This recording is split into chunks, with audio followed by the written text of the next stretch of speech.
When you look at Victor Wembanyama and just he leads the league in blocks per game, defensively, how does he pose a threat for your team tonight? Just that, his ability to protect the rim.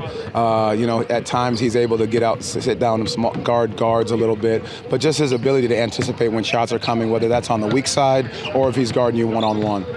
When you look at your team, the biggest thing that I felt like you took away or part of took away was that third quarter from the Dallas game. How do you train that mindset of like when you are in a big league to come out and not be stagnant and to continue to put the pressure on the other team? Well, just focus on the process. The things that made you successful in the first half, you have to continue to do those. You don't want to get relaxed and think that you have the cushion so you can play a different style of basketball. The things that got you the lead, you got them for a reason. It was the details, it was the offensive, the ball moving, getting stopped down the stretch, and just keeping our poise the entire time. I think that's a big key for us, is to keep our poise no matter what's happening.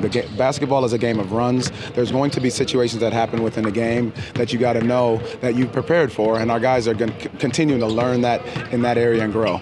And it's 1 versus 1. You were in this position last year with Paolo, so to see Victor just kind of continue to be in, like, what are you noticing so far in his game and how he has grown? Well, just the game is slowing down. A lot of times it's trying to figure out where to be, the spacing, what he needs to do in certain areas of the game. And when he's on the floor with those guys, they look for him a ton. But it's just slowing down for him and recognizing how he's seeing different coverages every single night, similar to Paolo. Like, the teams have to mix it up because of their versatility and their size.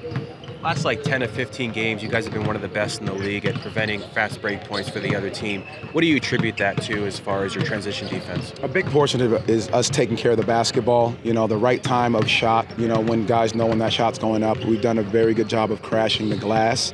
I think that, stops teams a lot of times from running and getting out early, but it's more ball security and us being able to make sure we're sharing and moving the basketball. And lastly, it's, the sprint back to make sure you're making teams play in the half court.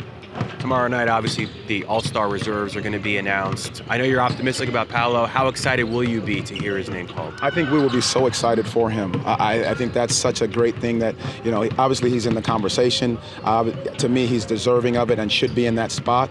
But I just really believe for us as a team, as an organization, and for him and his family, I think it's just such a tremendous honor, to be able to get that, obviously consideration first. But if it happens, I think it's just going to be great.